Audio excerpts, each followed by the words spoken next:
ഉള്ളതുകൊണ്ട് ഒരു ബർഗർ ഉണ്ടാക്കിയാലോ. ഇപ്പോൾ ഞാൻ ഉണ്ടാക്കുന്ന ഓംലെറ്റ് വെച്ചിട്ടാണ് കേട്ടോ. ചീസ് പിന്നെ മാത്രമേ മേടിക്കേണ്ടി വന്നിട്ടുള്ളൂ. ഇല്ലാതെ പോയത് നമ്മുടെ ടൊമാറ്റോ സോസാണ്.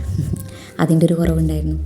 എന്തായാലും നമ്മൾ ഓംലെറ്റൊക്കെ അടിച്ചിട്ട് ഒരു ബണ്ണ് കട്ട് ചെയ്തു. അപ്പുറം ജസ്റ്റ് ഒന്ന് ചൂടാക്കിയിട്ട് പിന്നെ നമ്മൾ ഒരു പ്ലേറ്റിലേക്ക് മാറ്റി വെച്ചിട്ട് ഒരു ഓംലെറ്റ് വെച്ചു.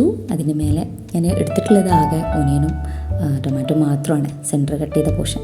അപ്പോൾ അത് സ്ലൈസ് ചെയ്തത് അത് വെച്ച് കൊടുത്തു. അതിന് മേലെ ചീസ് വെച്ച് കൊടുത്തു.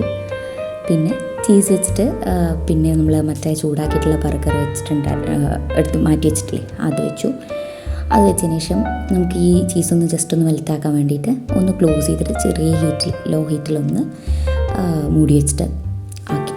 അതിന് ഞാൻ ജസ്റ്റ് ഒരു വെള്ളം ചെറുതായിട്ട് ഒന്ന് കുടഞ്ഞു കൊടുക്കുന്നുണ്ട്. ചീസ് വേഗം ഒന്ന് മെൽത്തായിട്ടാണ് കേട്ടോ. മൂടി വെച്ച് രണ്ട് മിനിറ്റും വേണ്ട, സാധനം റെഡി. ഇനി നമുക്കത് കഴിച്ചു നോക്കാം. കഴിച്ച് നോക്കിയ റിവ്യൂ നമുക്ക് മനസ്സിലായത് സോസ് ഇല്ലാത്തതിൻ്റെ ഒരു കുറവ് വലിയൊരു കുറവ് തന്നെയാണ്. ബാക്കി കുഴപ്പമൊന്നുമില്ല, ഓക്കെയാണ് കേട്ടോ.